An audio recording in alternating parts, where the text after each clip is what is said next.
Hi, welcome back to my channel. I have another book review for you today, and this is Murder at the Gardens by Lisa Cutts. This is a Belinda Pennhurst mystery number 3. I read the first two books, which were Murder in the Village and Murder at the Castle. And this book is just as good as the first two were.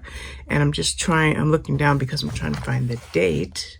The release date is the 14th, so it'll be released. I'll hold this video over one day so that the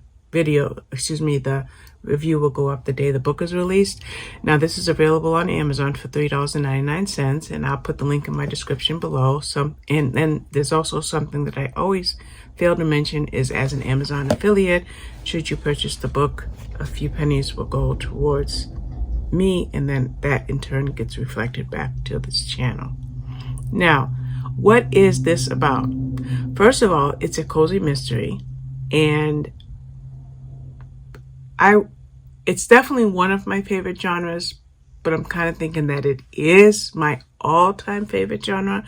Although I love mystery thrillers and I love romance, there's just something about cozy mysteries that I love. And when you read books like this one here, there's a good reason for that. So why don't we go ahead and read the summary? I would decide on a case-by-case basis whether I want to read the summary or not, but this is one time I will. It says, a lovely day out takes a dark turn when a complaining customer is found dead. Luckily, amateur sleuth Belinda Pennhurst is on the scene and ready to investigate. Belinda Pennhurst has always loved Brabourne Gardens. A keen animal lover, she enjoys walking its winding paths and listening to the excited squeals of school children, encountering the kind of wildlife you don't normally find in England. So when one of the visitors is found strangled, she's determined to learn who done it and why. The victim, Simon Carter, had a reputation for making trouble. But surely that's not a good enough reason to want him dead. Together with retired detective Harry Powell, Belinda investigates the goings-on behind the scenes and learns that some of the staff are more savage than the animals. Is it Estelle Samuels, the antisocial owner who clearly has something to hide, or the security guard who takes his job too seriously? Most worrying of all, Belinda's ex, Ivan, was there when the body was found, and she's determined to clear his name.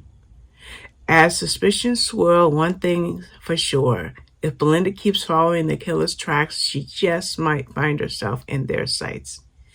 Can't she sniff out the murderer before she becomes prey?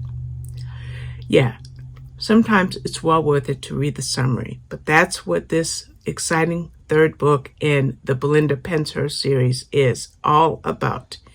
We have a private zoo in the middle of London, England, or in England, and it's something that, as mentioned in the blurb, children see zoo animals that they would never expect to see. For example, there's a giraffe or tigers and, animals like that. Well, when a child is suddenly dropped into a lion enclosure, chaos reigns the scene. Chaos takes over, because the murders start with that. In fact, the question is, why would a child be dropped into a lion enclosure? What happened? Who saved the child, and how? And what does it have to do with murders taking place? But there's something else. Belinda had solved murders in the past. She is very adept as an amateur sleuth. Well, she decides that she is going to solve this current murder, so she has to stand up for herself more than once. I can do this. Let me do this. I love her attitude. And then there's Harry. Harry is an a retired police officer, but he's at the zoo because he just took a job as security. So Harry and Belinda are now a couple. But there's a wrench thrown, Belinda. Harry and Belinda are a couple, but the wrench thrown into the plan is at the zoo at this time that this is happening. Belinda's ex, Ivan, is there. What is Ivan doing there? And now the drama shifts from the mystery to Belinda exploring possible not resilient, but feelings that what's going on with how she feels about Ivan. In fact, if we're concerned about what Belinda thinks or feels about Ivan, what about her and Harry? Where does that stand? So you pretty much kept guessing throughout, because you got the murder or murders. You've got the beautiful environment of a private zoo. You've got a possible romantic triangle.